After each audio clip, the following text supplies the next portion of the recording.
today. Get no beat today. It's I'm a long way from Sunday. A long way from a long way from Sunday.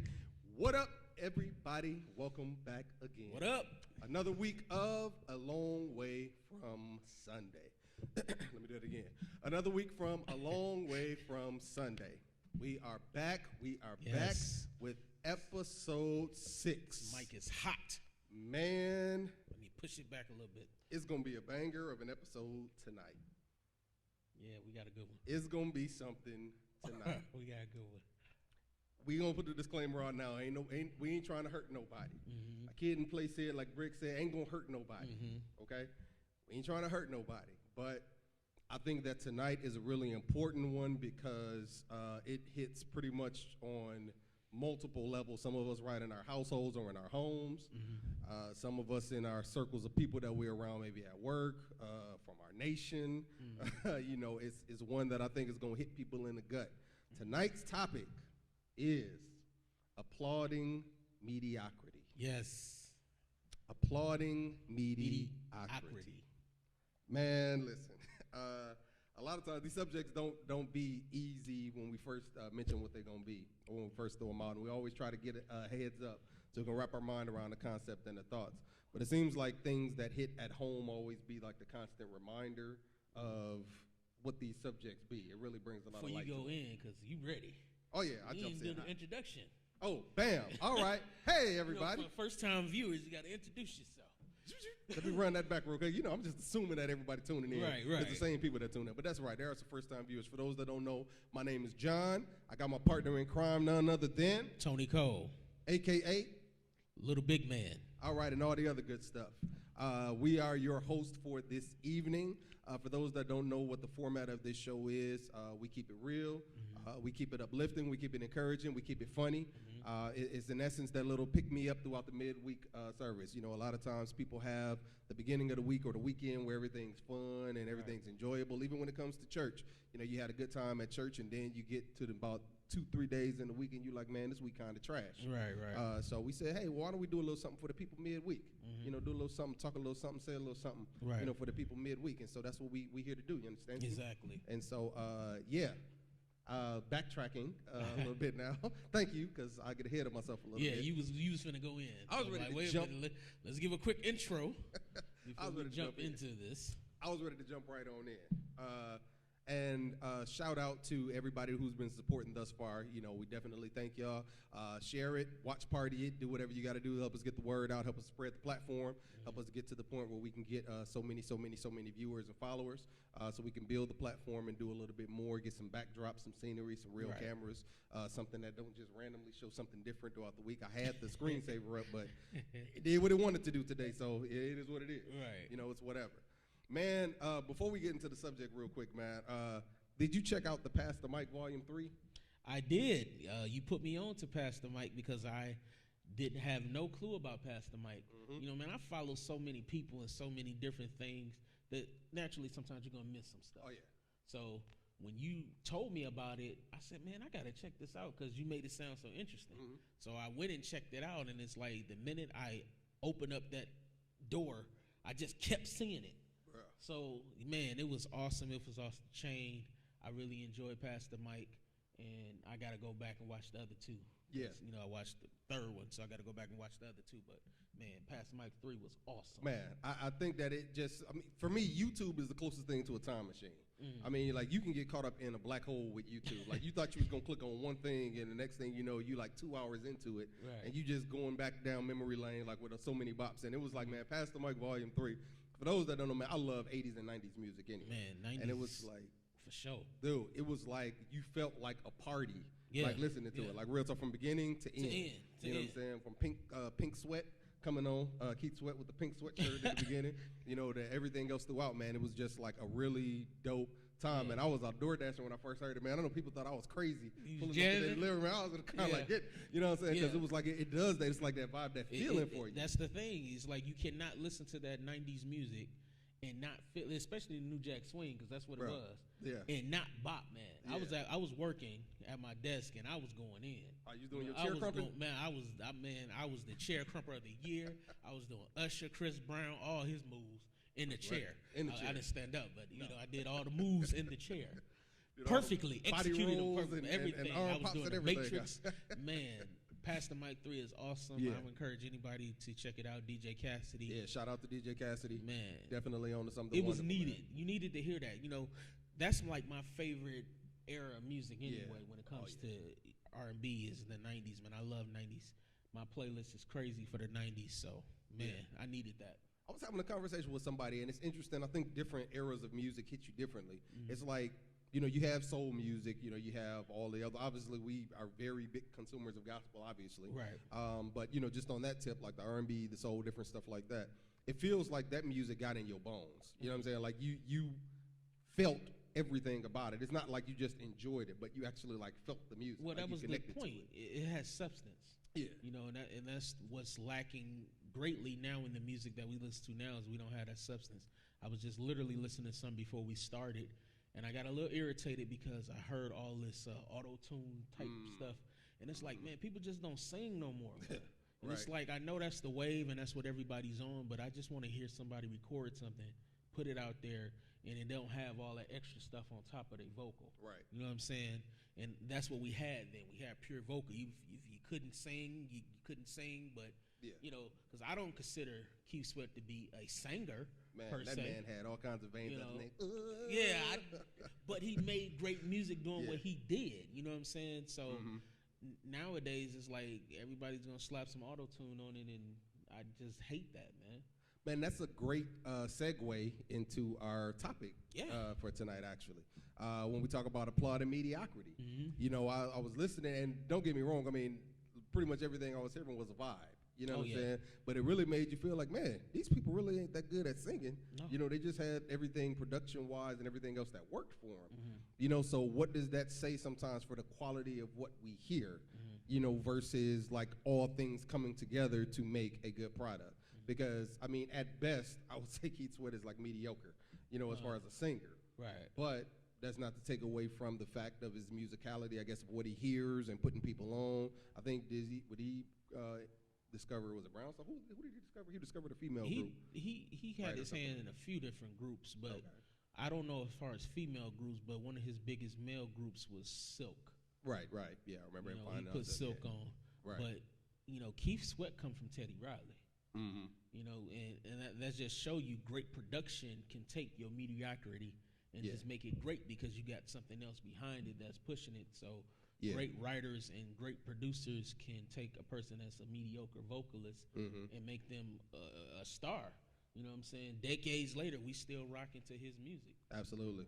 So, and I guess that's what I'm considering now, man. Honestly, it's like for a lot of these people that are just okay, if you take away all of the things that made them quote unquote great or stand out, you're left with just okay people that are taking the gap from a lot of people that you see that are superior with talent, with skill, with ability. So what is it, do you think it's more falls into who you know or the cover of who you know that helps mediocrity get pushed farther than it really should, as far as like a deserving type thing? Like, what do you think as far as that is concerned? It's like some people, maybe because they had the exposure that allowed them to be able to find the end, it wasn't their talent or anything like that, but it was like them just being exposed to the right people?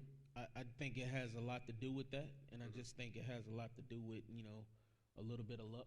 You know what I'm saying? Some people may not believe in luck, so blessings or whatever you want to call it, but I think it's who you know, who's around you can push you, but also, you know what I'm saying, sometimes you just luck up and get lucky. That's my opinion on that, at least, as far as that. Okay. I think it's a combination. I think that it's the right place, right time kind of thing. But I also think that some people have a gift to be exceptionally mediocre. And what I mean by that is that, they excel in certain areas that cover their mediocrity so well that you almost forget that they're mediocre. In the avenue that they're in, like for instance singing, or for instance being an artist. They're so exceptional maybe at say marketing, or they're so exceptional at just their presence or their personality. And I think that a lot of times that's how a lot of people get on. They're so exceptional in these specific instances that you look past just how mediocre they are in other areas. But when you actually come to yourself and you're like, man, I'm actually listening to this for real, this dude or this girl can't sing. Like, they just all right at best. You know what? Why don't we break down what mediocre is for those who may not fully understand All what right. it is? Hit it, brother. So, from my understanding, mediocre is just okay. Mm-hmm. You're not great, you're not bad, you're just somewhere in that middle vein. Got you. That's what mediocre means to me. Now, you can pull up the full definition, but, you know. No, that's pretty spot on. That's pretty spot on. According to the dictionary, it's not very good or it's moderate quality. Right, it's just okay. Yeah, it's meh. Yeah, it's in the middle. You're not great, you're not bad, you're just okay. Yeah, it's meh. That's pretty much the best word to put it. It's meh. And so, yeah. It was that M-U-H? Yeah. Or M-E-H? Or M-E-H. M-E-H. It's just meh. So, I mean, that's spot on with it. And so, you know, for those that don't know, that's what mediocre is. It's not, I mean, I would say actually mediocre is probably slightly below average. Yeah. You know, so it's not even quite average. And maybe that's where we mess up. You know, we tend to give a lot of buffer and a lot of padding towards just being okay at stuff. Mm-hmm. And we gas up was just all right. And because we gas up was just all right, we create a standard of just all right. Right. And so we become so content with just all right that we forget what it's like to actually push for excellence or greatness.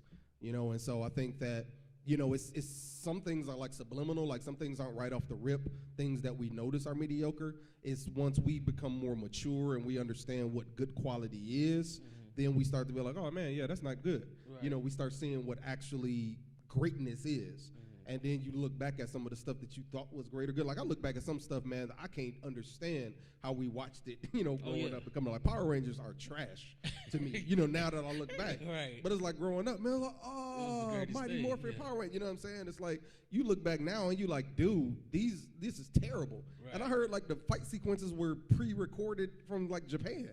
So they didn't even do those live, most of them. Like, they took some clips, they bought the rights to a company in Japan that basically was like, well, we ain't doing nothing with this. Right. They spliced them together and had just the actors do the stuff without the mask, but they had the fight scenes pre-recorded from like some Japanese sitcom or whatever it was. You're really crushing a lot of people's childhood. I ain't trying to. Listen, I told you we gonna get a little in there tonight. Childhood I'm sorry.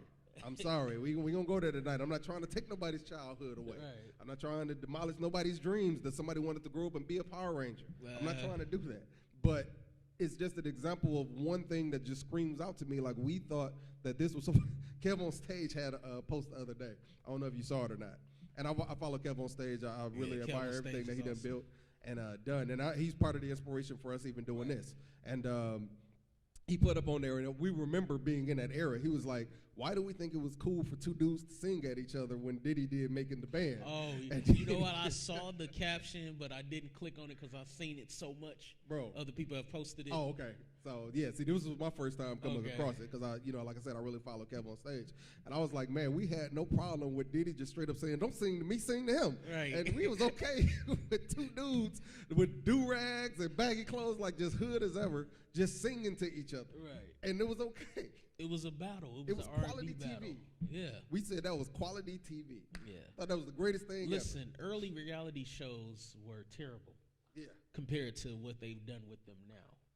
So they've come a long way with reality TV, because when I look back at some of that stuff, I'm like, man, this is terrible. Right. Wow, this is bad. Right. So I guess that poses the question then. Do you think that mediocrity is the inability to grow with the times? I think in some cases it is. I think some people can't evolve or don't know how to evolve. Yeah. So they stay in that mediocre lane and make it seem like it's okay. Yeah. But I think what it is also is you just got a bunch of people that just don't want to push for greatness anymore. And part of the reason why is because it's not required. You know, people don't require you to be great anymore. People just require you to be hot. So if I could take something that's mediocre and make it hot, figure out a way to make that hot, then I'm good. I don't have to be great. And, you know, I hate to keep going back to singing, but that's what we can relate it to. Right. Like with today's music. You know, a lot of today's music is not the greatest, and somewhere down the line something switched where you can just do this, put a little something on top of it, and then it all of a sudden blows up and becomes great. Wow. And when you put that against something that is great, you see the difference. Yeah. But then you have the issue where a lot of people who come up under this mediocre society don't even care about greatness. That is so true. And that's because they don't know greatness. That's so true. even when they introduce the greatness, they can care less. I'm still going to rock with him because this is what I know. Right. Man, I really think there's just some people that just took some stuff that was mediocre. They blew it up and tried to make it be bigger than what it is, and somebody caught on, and it just kept repeating itself. That's true. So and that's real. Wow, it's that's sad because you've lost the substance. You know what I'm saying? But yeah. I think that's what it is. People just they don't push for great no more. I mean, they don't push for great no more. They push for hot. So whatever's hot, whatever's current, whatever's popping at the time, right? That's what I want. Wow.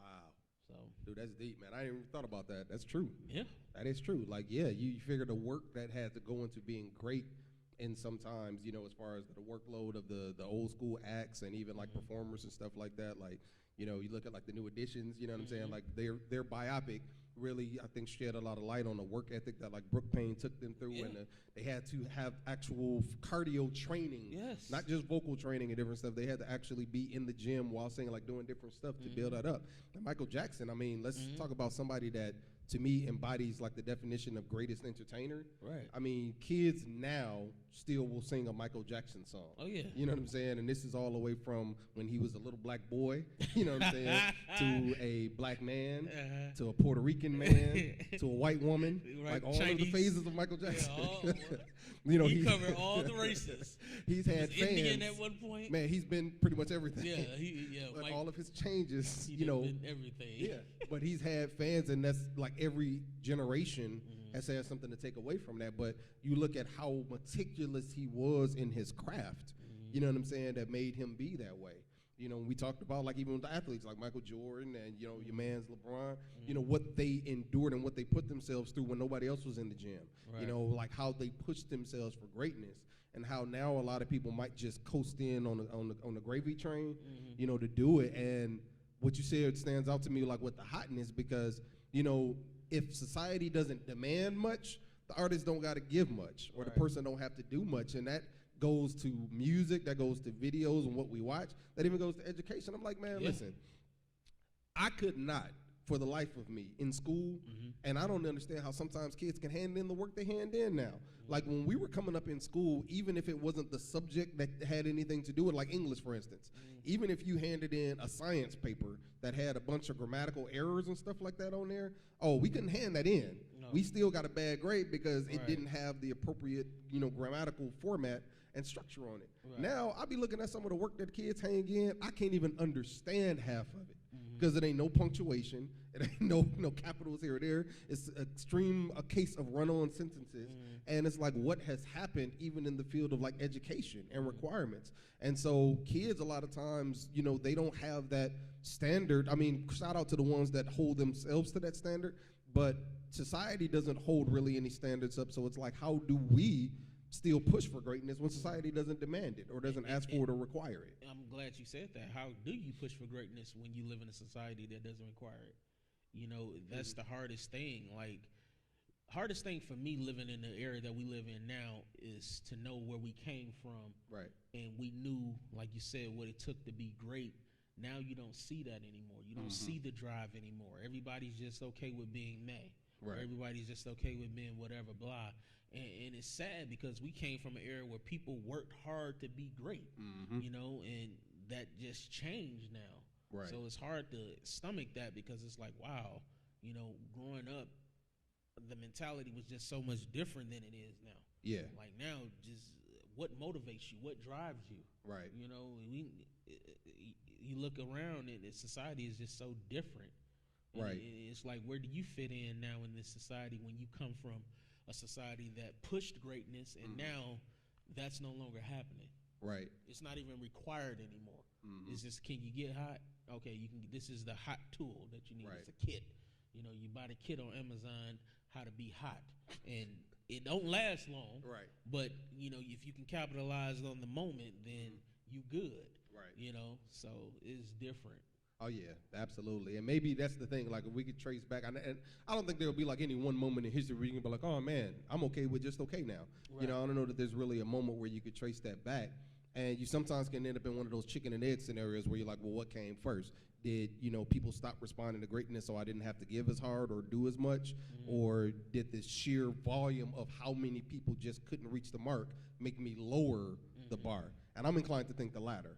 I'm inclined to think that because the majority just started being like, okay, we are more concerned with getting out of mass consumption of something and the ability to be able to just change it out. Like, even let's think about technology. Like phones were just okay for the most part. Right. They really couldn't do a whole lot. And as things kept evolving, the quality of phones really, to me, is not as good as it once was when, you and I were in telecom for a long time, at a telecommunications giant. Right, and with that, there were some models of phones that came out. We were like, this is trash. You know what I'm saying? Like, we were constantly repairing them, fixing them, but they were the top sellers because everybody just had to have one. It was hot, right? And so maybe that's, to me, part of what has now created this mediocre version of I can just do just enough. Because everything now is like, okay, well, if this don't work, I know I got another option over here. I got another option. Maybe the desperation is not what it once was to succeed. Because success comes so easy to a lot now, and the doors are so open just to being okay. What really is the incentive to push harder besides just a personal goal of being great? Right. I think also we live in a society where we don't have any patience. Everything is quick. Everything is fast. Like you said, the turnaround is quick. We can get it out to you fast. The faster we can get it to you, the more money we can make. Right. So you don't take the time to really develop the product anymore and make it, all that it can be to last a lifetime, because you don't care about it lasting a lifetime, because that's all right. We'll repair it and keep repairing it, because every time we repair it, we get more money because people going to keep buying it because it's what's hot. Yep. So we live in a society now where, you don't have any patience. You already know that people gonna keep on spending their money buying this stuff. So why do we need to be great? We don't need to have a great product anymore. We just need to have a fast product that sells. Yeah. So we can get a fast product that sells even if we got to replace it 1,000 times. Right. People still gonna buy it. Yeah. You know what I'm saying? It's the Jordan syndrome or it's the McDonald's syndrome. Not the greatest food now. You know what I'm saying? But you're gonna keep buying it because it's convenient or it's quick, it's fast. The Jordan thing, I don't understand it. I've never seen that before, where you can buy a pair of shoes and you just keep putting them out every year. The same shoe. Yep. You don't change the design. You change the color. You may add a little stitch here or there, but people keep buying the same shoe Change the color of the jump, man. That's big. I don't understand. Why are you buying the same shoe every year? Right. And then the thing is, they don't even wear them. No. They just like collect them. Thing now, yeah. Listen, man, this Jordan thing is interesting. But that's what I'm saying. It's everything is quick.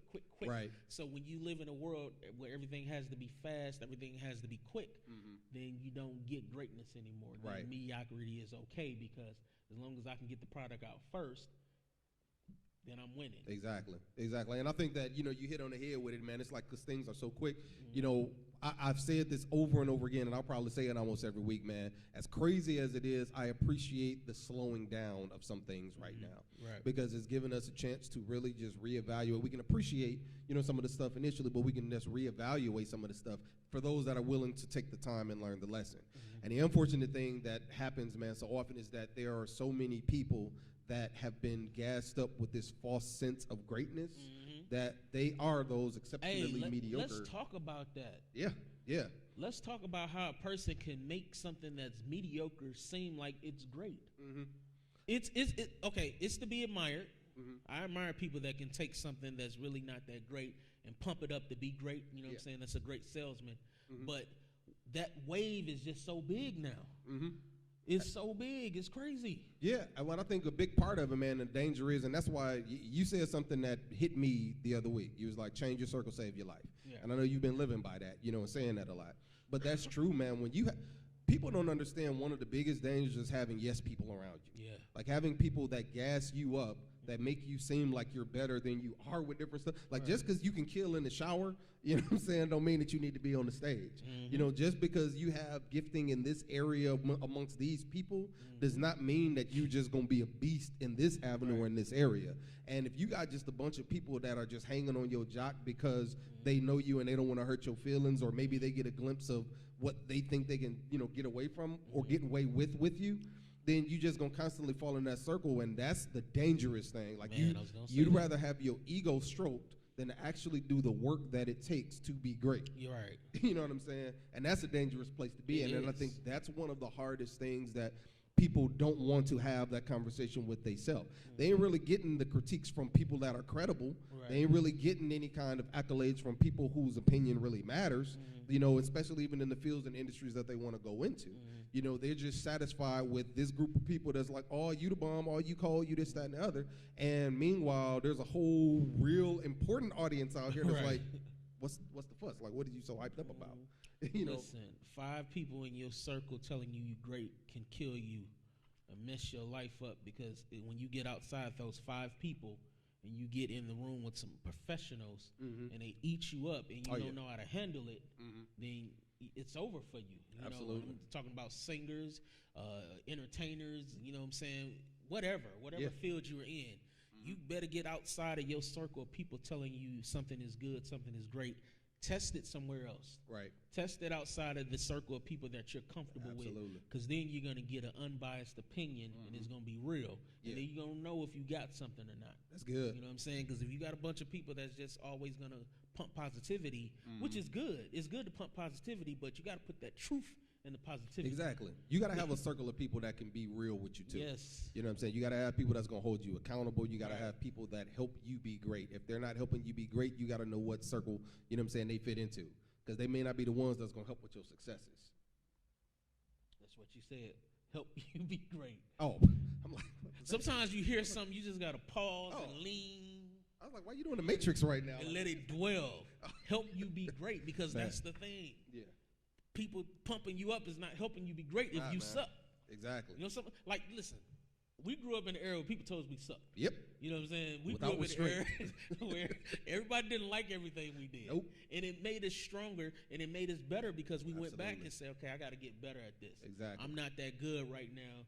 These guys is really letting me know I suck. Let me go back and get this. You know what I'm saying? And it made you better. Yep. Nowadays, you don't have that. No, man. you don't. And you need that, man. Sometimes you have to be disappointed. Yeah. Sometimes you have to be told that, dude, you suck. Yeah. And what are you going to do? Are you going to continue to suck? Yeah. Or are you going to go back and be great? Exactly.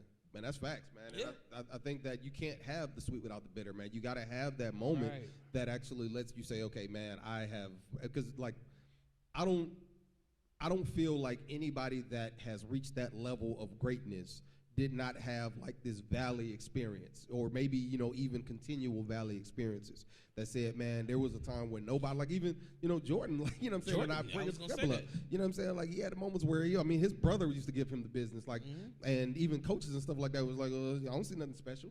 You know, there was nothing special, but there was something in him, that gene to be great, that said, okay, I'm going to take the insults that you gave towards me, I'm going to take the criticisms that you took, because they were valuable people, right?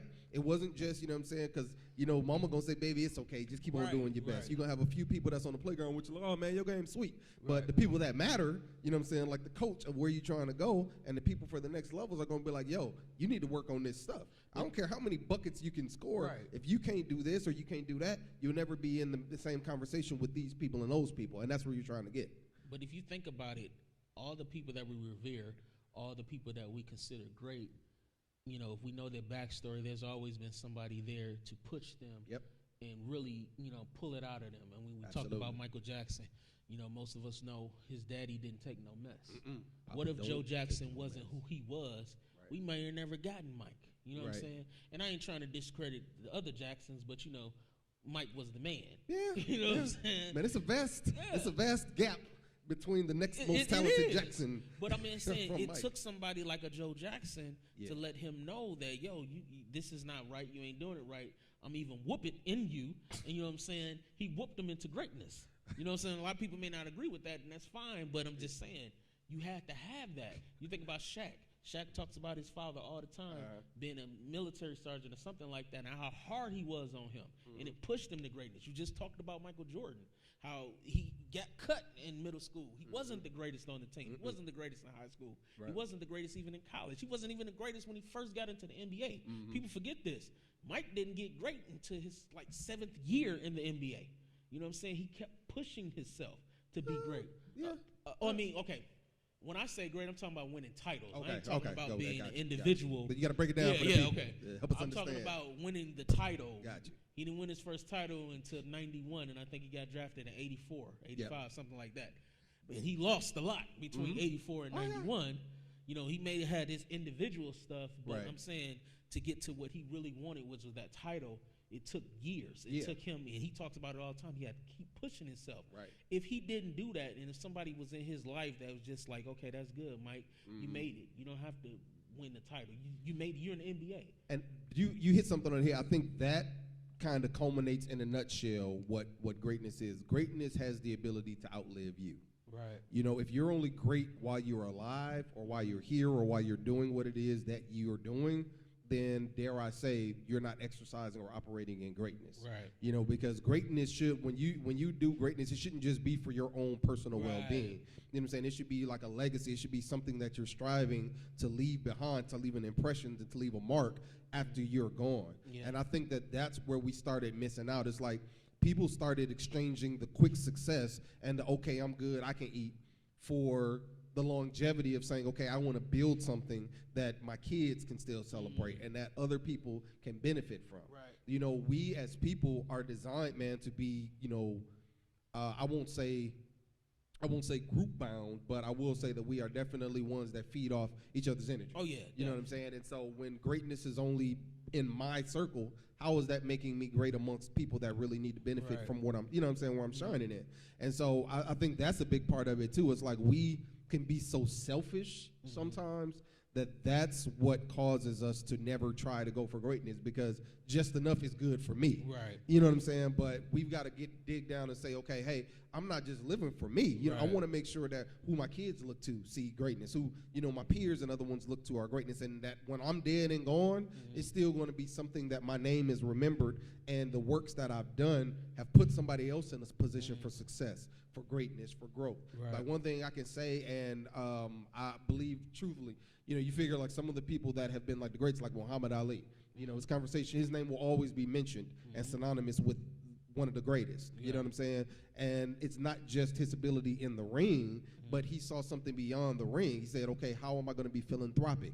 How am I going to help leave behind wisdom and nuggets and different things like that? You have the greats. You have, of course, Dr. Martin Luther King. You have all of these men that saw a moment that could have just been relinquished to just one role. He could have just been a reverend, you know what I'm saying, and just stayed, you know, doing what he was doing in the church. But he saw an opportunity for a movement that said, okay, if greatness is going to be amassed, it's not how much my personal platform rises, it's how much my people, my culture, my family, for other people build with me.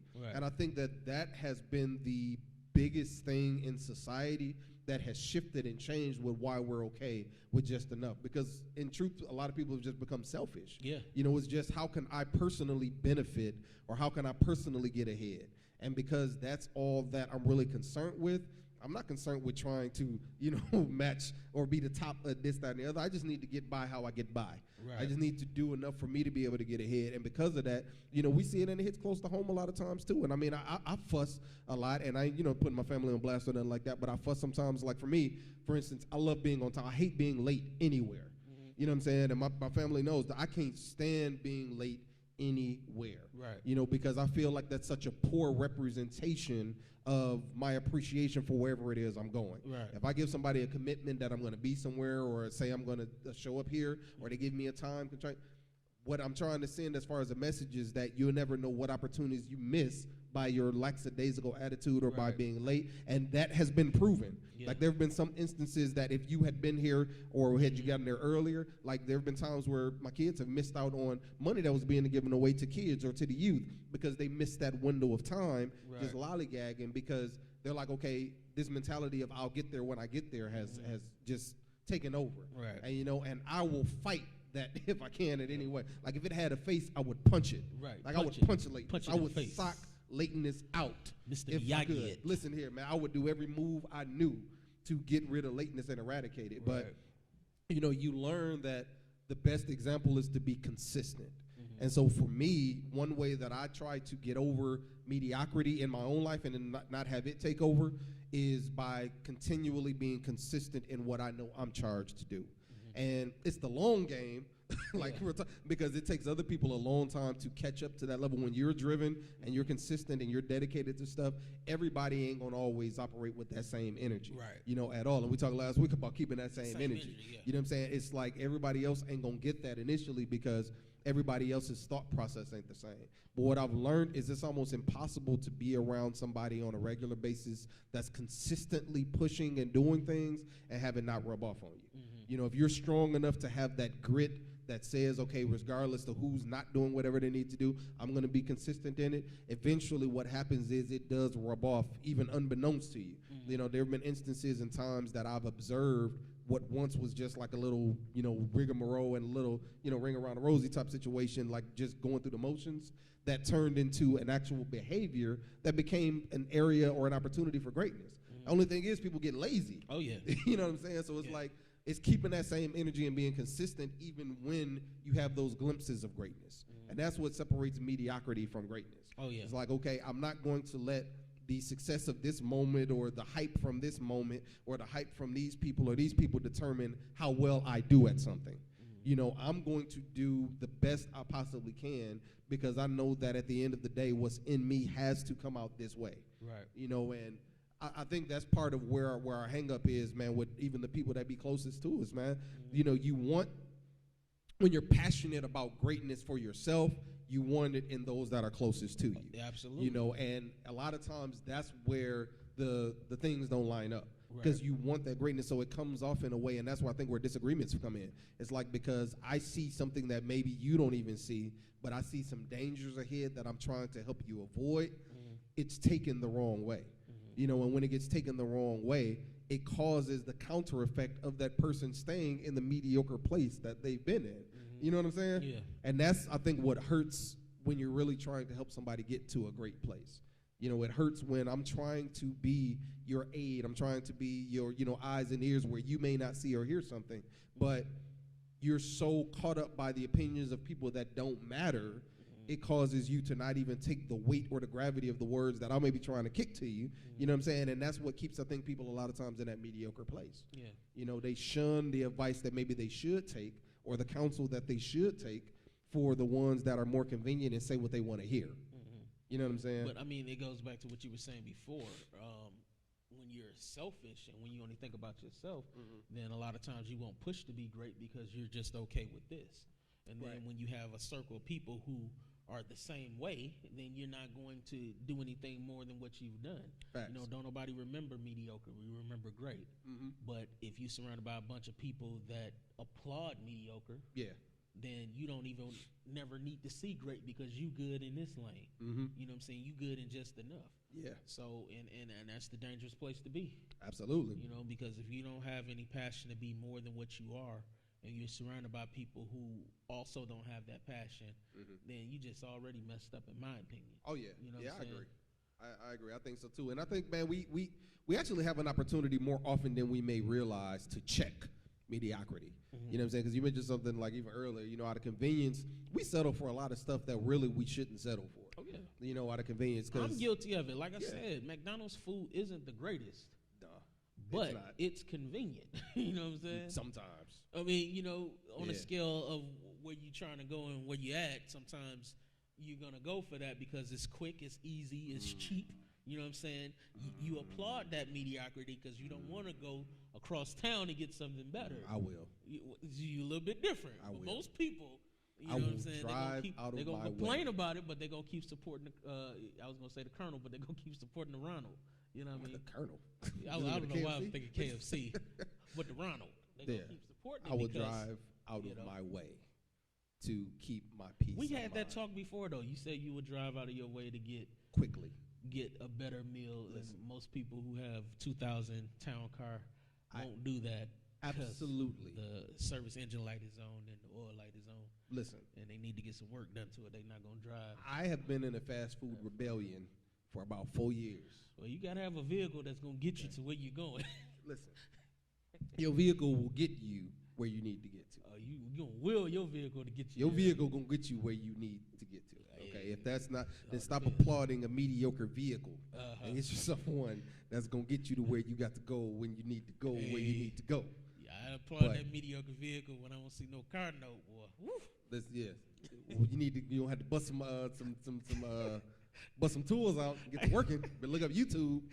They got a little something for everybody. Like everything can be fixed nowadays on YouTube. Oh yeah. You got to look up some tutorials or some videos, or shout out to Brother Danny, see if he can fix. Oh, Brother Danny is my mechanic. Yeah, I've been rocking with Brother Danny for 20 plus. Yeah, man. You get expedited service, man. We done went through a lot of vehicles together. Yeah. You know what I'm saying? You get expedited service. So, yeah, I'm about to call him in a couple of days. There you go. But, yeah, what I was saying is, like, you know, even that, we have an instance in those, we have an opportunity in those instances to stand against mediocrity. But that's a prime example to me of just how much we'll compromise just to be convenient. Right. You know, we'll go with the convenience over the consistency. Well, you know what it is, not to cut you off, but people don't want to be uncomfortable. So convenience means a lot. You know what I'm saying? Because think about it. If you can do this in two steps, you're going to do it in 2 steps because that's less work. You know what I'm saying? And I think that's the mentality that we develop is like, okay, this is easier for me. This doesn't cause me as much exertion. I'm going to stay here, even though we know that we should push a little further. But don't nobody want to be uncomfortable. But I just thought about something when you said that. The issue with that, and you're going to feel this right here. The issue with that is that you don't develop stamina. That's true. You weak. Yeah. You don't develop any kind of endurance or any wherewithal. And dare I say, maybe that's where the danger of applaud mediocrity comes. Yes, that's true. We true. don't have any endurance to actually see anything through to the end. We don't have any dedication to be able to actually push forward when things are uncomfortable, when things don't feel good, because we're so used to just a couple steps, that's it. Right. A couple clicks, that's it. You know, we've gotten this just destructive microwave society where we now do not have, I mean, you can look some years ago, things that we complain about now were things that we didn't even care about then. Right. You know what I'm saying? And we were all the better for it. You know what I'm saying? And I'm cool. I'm not one of those people that's raging against technology or against progress or anything like that, but we have to be very careful what we call progress. Because just because something is quote unquote an improvement doesn't mean that it actually makes your life better. Right. You know, and so maybe that's the issue. You know, maybe because we've gotten so used to things being quick, a couple steps here, a couple steps there, we ain't got no endurance no more, man. We ain't got no stamina to be able to actually go through some stuff. Right. You know, or go through the process of being able to, I would much rather go through the difficult times and build the endurance up so that once I'm where I need to be and where God says that I ought to be, I'm able to maintain it, than to have a glimpse of it just for a moment because I got there real quick and didn't know how to maintain it. Yeah. You know what I'm saying? No, I feel you. But that's some good stuff. That's big, man. Being mediocre doesn't cause you to be able to gain the endurance that you need to really fight, to go through anything. So that's where it becomes dangerous. Because if you don't have no endurance, then you can't stay in the game. You get taken out quick. Come on, ride this bench. Mediocre can mess you up. Absolutely. I felt that. I felt that for real. Yeah. It's a good one, man. And that's the thing that we need to really think about, that convenience can't outweigh us being able to endure something, especially, now let's flip it to the spiritual side when we're going through. You know what I'm saying? When we're going through, we have to build our strength. Because that's what we have to draw on. Absolutely. And if we are just okay with this and not pushing past that and being stronger, then we not gonna last in this game. Not at all. So not at all. I like that. Yeah, man. That came to me when you were saying what you were saying, man. And that's how I be. Nuggets just drop in and drop out. You know what I'm saying? Yeah. This Chick-fil-A nuggets, man, the best nuggets. Fried or grilled? I get them both, but I prefer fried. Okay, thank you.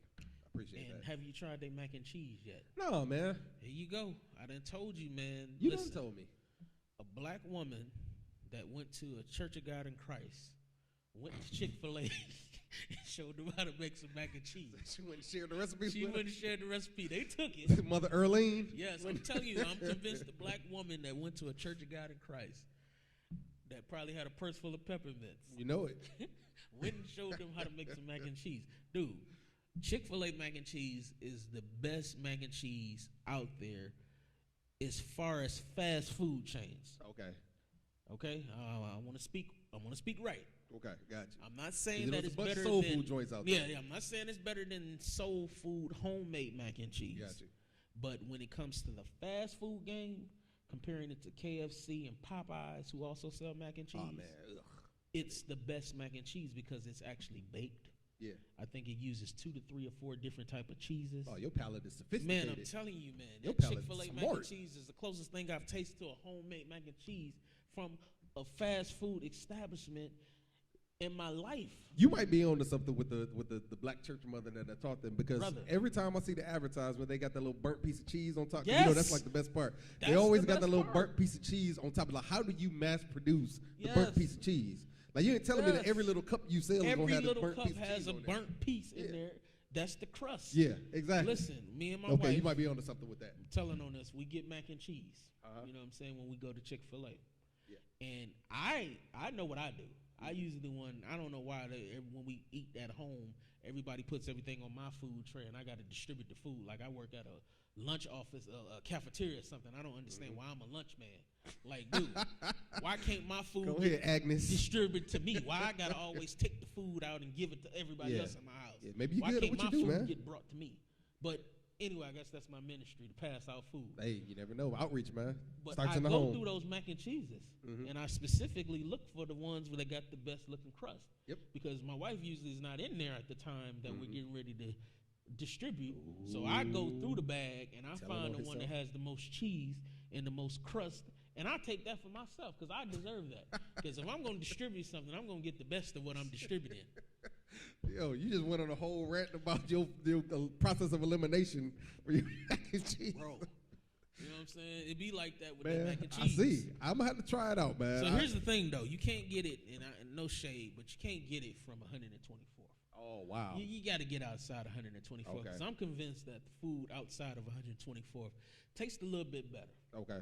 I think you posted about this a little while ago. Somebody was like knocking it, and you were like, I'll go to this one. I'll Yeah, go to a different one. no. One Yeah. of our church members, it was a process of elimination meme and pick which Yeah. one. Okay, got you. Yep. And I think it was the Big Mac, the Yeah. Whopper, Popeye's chicken sandwich, and Chick-fil-A. Okay. And to You my remember all that. surprise, they said if you got to get rid of one, quite a few people chose to get rid of the Chick-fil-A sandwich.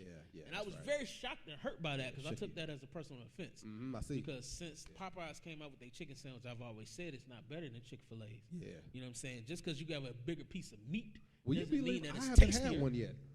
You haven't had a Popeyes I haven't had one of the chicken Popeyes sandwich? chicken sandwiches You're not yet. missing nothing. Cool. I'm just keeping it real. You're not missing nothing. It was all There's that. a craze, when they first came out and everybody was spending 30, 40 minutes Yep. in line getting them. It wasn't Just for worth them to it. run out. Yeah, it was interesting, but that's another discussion we got to get to too. The hype of things. Oh, That got to man. be the subject, man, because Ooh. this is the second time Don't that's believe happened. the hype. Don't believe the hype. That got to be Y'all one. heard it here. Next week already. That's Yes. next week. Don't believe the hype. Anything that make you stand Just in like line that. for over an hour just to get it, and it ain't even worth it. Don't believe the hype. That Popeye's chicken sandwich was all hype. Yep. I can believe it. All That's why I hype. didn't go out of my way to even try to. Because it's like they made everybody else make it seem like their chicken sandwiches were better. Because like then everybody started advertising chicken sandwiches. And people that knew that, like it seems like McDonald's tried to advertise the McChicken.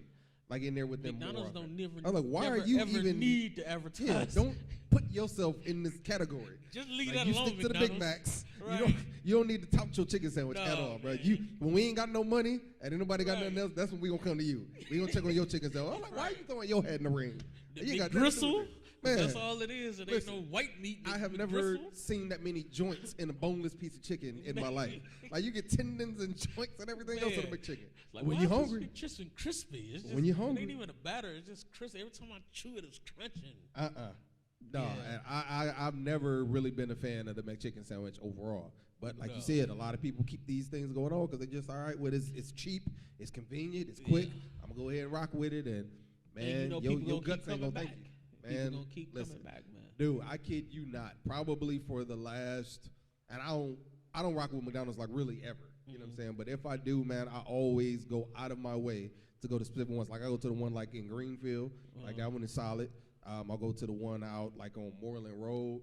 I go to different ones because, dude, when I go to ones that are a little bit more accessible, I get sick almost every time. Oh wow. I don't know what they doing, Well, what's here's happening the with thing. the food, but I'm like, nah, man, I can't do it. They're handling food while they're also handling cleaning products and towels. I worked at McDonald's for 2 weeks, and listen, bro. So I Now, got pine sol in my big. I know this was in the 90s, but I'm pretty sure ain't much changed. You know what I'm saying? It had to be, 98 or something like that when I worked at McDonald's. I think I was 16, 98. And I know ain't much changed since 98. That's terrible. But bro, I'm telling you, they use the same hands that they just cleaned up some stuff with to make your food. That's why you get sick, all that cross-contamination. You know what I'm saying? And they didn't have the wash hands policy like they have it now back then. So that's nasty. That's what it is. You eating cleaner Windex, whatever.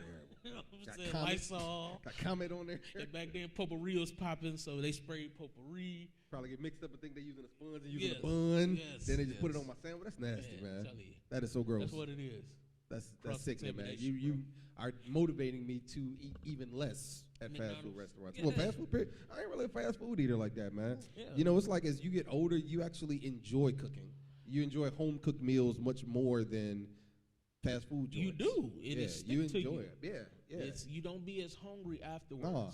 You know what I'm saying? That's why Chick-fil-A is the closest thing to like home cooked. There you cook. go, man.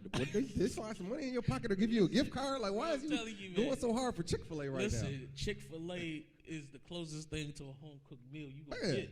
I highly disagree. Listen, bro. I highly disagree. Let me tell you what I get when I go. And y'all can take my meal if y'all want to get this. If I get a sandwich, I don't get the waffle fries anymore because most time they always soggy, and I don't like soggy fries. So I substitute the fries for mac and cheese. Okay. So I'll get the spicy chicken sandwich, and I'll get mac and cheese instead of fries, and I'll get a large half lemonade, half Sprite. Bruh. That'll fill me up. I get that. But I don't stop. I also get some chicken nuggets too. Okay. But I'm just saying, the point is, that's just me being a little gluttonous. But I can really get full off those 3 items. Okay. And be cool. Okay. But you're saying that's the closest thing to a home cooked meal: a sandwich, mac and cheese, and 2 halves of a drink. Listen, that's equivalent to a home cooked meal. The chicken nuggets bring it all together. What? Those chicken nuggets is like eating a bucket of KFC, man. I'm telling you. Listen, I ain't never got full off no chicken nuggets in my life, bruh. But if I go to Chick-fil-A and get some of their chicken nuggets with their mac and cheese, it's like having bone-in chicken with mac and cheese. Absolutely not.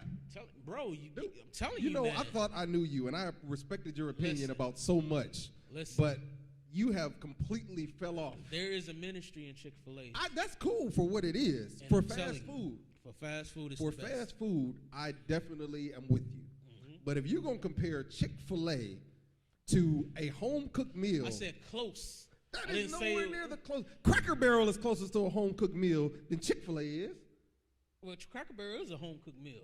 But I'm saying as far as restaurants, I mean, it's not your home. You're saying it sounds like Chick-fil-A is close to a home-cooked meal. If you want a synthetic version of a home-cooked meal. That's not a synthetic. Who be making chicken sandwiches and macaroni and cheese for a home-cooked meal? Listen. Nobody put pairs like that together. You don't even think about the bun. You just think about the chicken, and it makes it seem like it's a big piece of chicken. Bruh, you is not finna have people out here thinking that that's okay. I'm just saying, if you want something close to a home-cooked meal, go to Chick-fil-A and get some mac and cheese. That's all I'm saying. I don't even have nothing to say to that anymore, man. You just drink your water. We're going on that note, we're going to bring this to a conclusion, man. So we're about on our time for today. Listen, my takeaway for tonight, man, realistically, just bringing it back into the real side, is that, you know, a lot of the hype and a lot of the things that cause you to settle are usually the things that keep you from greatness. Right. So navigate wisely, tread lightly, and make sure that in everything you actually are being greater than what people say you are. You're actually striving for greatness according to what God says and according to what you know your purpose is. And one thing I would want to say is check your circle. When I say that, it means check the people that's immediately around you, and make sure that you're not surrounded by a bunch of people that applaud mediocrity. Yes. It would have been better if I would have got it the first take. It would have. But I knew I was going to mess that word up. Mess up because you're too busy thinking about that Chick-fil-A mac and cheese right now. It's all up on your brain. Listen, get you some Chick-fil-A mac and cheese. You know what I'm saying? Go outside the hood. You know, go to a couple other Chick-fil-A's. I'm telling you. It's the best thing popping in fast food restaurant mac and cheese. I'm telling you. I stand by that. All right, cool. And then when you get it, the cool thing about it is it has the string of cheese. You know, like in the commercials when you pull it up in the string. You don't have to sell me on the mac and cheese. That's fine. You ain't never got it, so I obviously do. Fine. I'll get some. If that make you happy. Tonight. You want me to go tonight and get some? I want you to get some I'm going to get some tonight, and I'm going to put a post And then they got a package where you can get 4, and I think it's like 4 for $12. I'm going to get some tonight. So a whole family can I'm get gonna get some tonight. Yes, and get you some I'm gonna chicken get some nuggets tonight. too. And I Half am going lemonade, to half drive Sprite. to West Dallas, and I am Yes. going to throw it at your door if it's not all that you're hyping it up to be. You're going to have a cup of mac and cheese stuck on your window. And I'm going to pick it up and eat it off the ground. This mac and cheese ain't the fire that you're saying that it is. Listen. That's how good it is. I'm going to pick it up and eat them. Pick them up and eat them from high school? That's a whole other conversation. That's an inside joke. Pick it up and eat them. Listen, I guess I got to get out of here because I got to go to Chick-fil-A before they close, but we love you. Thank you so much for tuning in tonight. If you want to be a support, we do have options for you to be able to support in what we're doing here. It is co-opted with our church, IDC, so you can give through those platforms through Givelify, International Deliverance Center. You can send any donations that you feel compelled to give through IDC Give via Cash App. Otherwise, we'll see you when you see you. We'll be back next week. It sounds like we got our topic already, which is don't believe the hype. Don't believe the hype. So we will see you. Don't believe the hype. Yeah, he gonna wrap us out. Take it away. Don't believe the hype, boy. All right, cool. That's it. All right, have a good night. Thank you. God bless you. See you next week.